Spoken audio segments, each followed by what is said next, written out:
नमस्कार दोस्तों, मैं हूं परविंदर सैनी।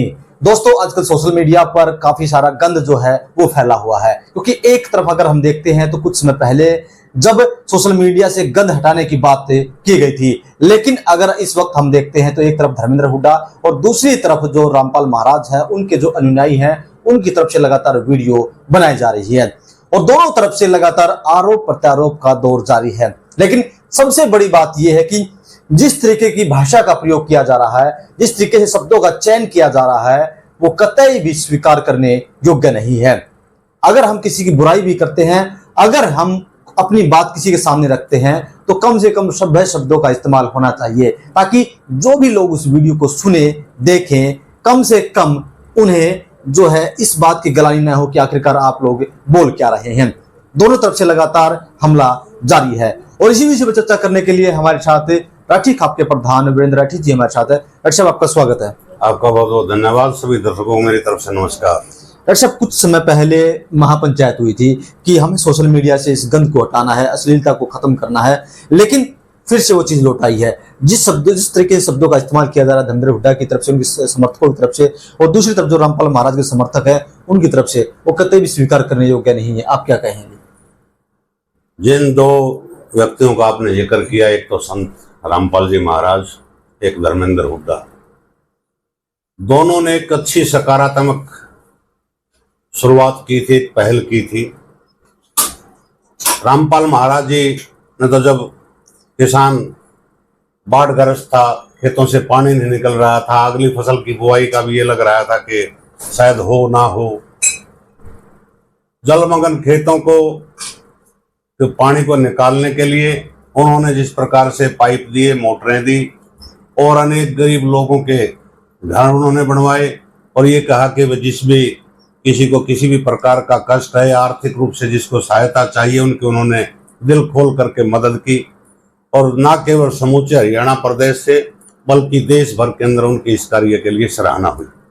और इसी प्रकार का एक प्रयास धर्मेंद्र हुड्डा ने चंद दिनों पहले किया था कि भाई सोशल मीडिया पे और ये राजनीतिक कलाकार कुछ गलत आपत्तिजनक जो डांस वगैरह करते हैं, वीडियो बनाते हैं उनके ऊपर, और महम चौबीसी के चबूतरे पर पंचायत हुई। वहां एक बड़ा फैसला हुआ, कलाकार भाइयों ने भी साथ दिया और धर्मेंद्र हुड्डा की इस मुहिम को सभी हरियाणा प्रदेश के लोगों ने बखूबी सराहा। लेकिन जो विवाद अब चला हुआ है, इस विवाद में जिस प्रकार से दोनों पक्ष एक दूसरे को सुना रहे हैं, खरी खोटी कह रहे हैं, कोई सबूत पेश कर रहा है, कोई झूठा है, कोई सच्चा है, तो सभ्यता से और मर्यादा से आरोप प्रत्यारोप एक दूसरे के ऊपर होने चाहिए दोनों पक्षों के। अगर अमर्यादित भाषा का प्रयोग किसी भी पक्षकार के लोग करते हैं, चाहे वो किसी के भी समर्थक हैं, वो गलत है।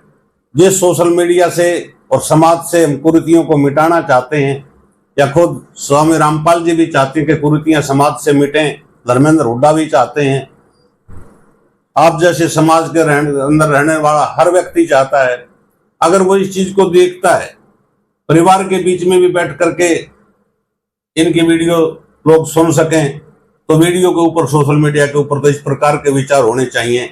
अगर मैं तो एक अनुरोध करना चाहूंगा दोनों पक्षों से कि अपने समर्थकों को कहें कि मर्यादित भाषा का प्रयोग करें। किसी की अगर आलोचना भी आप करना चाहते हो तो मर्यादा में रह करके हो, अमर्यादित शब्दों का प्रयोग कृपया कोई भी पक्ष ना करे। सर, क्या हरियाणा की संस्कृति है? कुछ समय पहले हरियाणा की संस्कृति का नारा दिया गया था कि हमें अपनी हरियाणा की संस्कृति को बचाना है, पुराने दिनों को वापस उठाना है। तो क्या यही हमारी सभ्यता है? क्या यही हमारी संस्कृति है कि हम जो है गंदी बातों का इस्तेमाल करें, हम गंदे शब्दों का प्रयोग करें?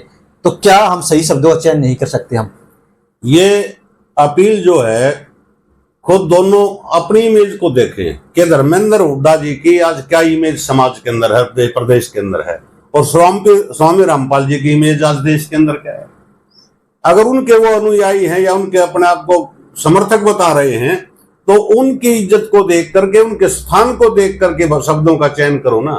आप उनके समर्थक बन करके अमर्यादित भाषा बोल रहे हो, तो इसका मतलब ना तो स्वामी रामपाल के अगर भगत गलत बोल रहे हैं तो स्वामी रामपाल जी को यह चीज पसंद आएगी। अगर धर्मेंद्र हुड्डा के समर्थक किसी को अमर्यादित भाषा में कुछ गाली गलौज कर रहे हैं, ना धर्मेंद्र हुड्डा इससे चीज से खुश होंगे। तो उनकी इमेज को देख करके उनके समर्थकों ने ये सोचना चाहिए और उन्होंने भी अपने समर्थकों को, दोनों पक्षों ने कहना चाहिए कि अमर्यादित भाषा का प्रयोग ना हो। अच्छा, क्या जिस तरीके से जो आज के दिन जो ट्रेंड चल रहा है, हम खासकर सोशल मीडिया पर इन दोनों को लेकर, तो क्या इन दोनों को खुद आगे नहीं आना चाहिए? क्या इस मसले को खत्म नहीं करना चाहिए? क्योंकि धर्मेंद्र हुड्डा भी लगातार वीडियो डाल रहे हैं, वो भी लगातार इस मामले को हवा दे रहे हैं, तो क्या इस मामले को शांत नहीं करना चाहिए? देखो, बड़ा मसला नहीं है, शांत हो सकता है, बातचीत से होगा। पीछे किसी एक और संत के साथ धर्मेंद्र हुड्डा की कोई बात थी, उस संत ने खुद धर्मेंद्र हुड्डा जी से फोन पे बातचीत करके उन्होंने बताया था कि भाई वो शब्द मेरे इस प्रकार से निकले थे। तो कोई बड़ी बात इसमें नहीं है। दोनों पक्षों ने पहल भी करनी चाहिए और अपने समर्थकों को भी स्पष्ट रूप से कह देना चाहिए कि शब्दों का चयन सोच समझ करके किया जाए। कि अरक साहब, जिस तरीके से जो बाहर आई हुई दोनों तरफ से जो वाद विवाद चल रहा है, तो क्या अपने आप को श्रेष्ठ साबित करने के लिए, अपने आप को बड़ा साबित करने के लिए ये सब कुछ चल रहा है कि हम महान है, हमें ज्यादा ज्ञान है? अरे इस चीज से, इस मुद्दे से क्या महान बनोगे? दोनों महान है, दोनों अच्छा काम समाज के लिए कर रहे हैं।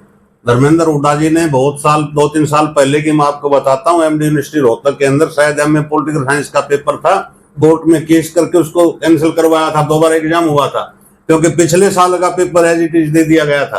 तो वो लड़ाई धर्मेंद्र हुड्डा ने लड़ी, तो छात्रों के अंदर एक अच्छा मैसेज गया था। आज इस प्रकार से सामाजिक कुरीतियां जो है उनको मिटाने के लिए उन्होंने पहल की और महम 24 के ऐतिहासिक चबूतरे के ऊपर पंचायत हुई। धर्मेंद्र हुड्डा जी के ने उस मुहिम को चलाया तो पंचायतें वहां एकत्रित हुई, वहां फैसले लिए गए, अच्छे निर्णय लिए गए। संत रामपाल महाराज ने भी समाज के हितार्थ कुछ अच्छे कार्य किए। तो दोनों के दोनों अपनी जगह सही है और दोनों का मामला कोई बड़ी बात नहीं है। कोई मध्यस्थता करके इन दोनों की अगर बातचीत हो जाए, ये मामला सुलझ सकता है।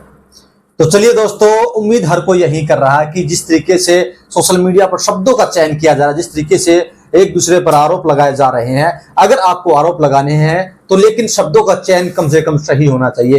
अगर आपके शब्द सही होंगे, अगर तो हर कोई उन बातों को सुन सकता है, आपकी वीडियो को सुन सकता है। लेकिन अगर आप जिस तरीके की भाषा का इस्तेमाल करेंगे तो उससे कहीं ना कहीं जो लोग हैं उनमें आक्रोश फैलता है कि आखिरकार आप बोल क्या रहे हैं।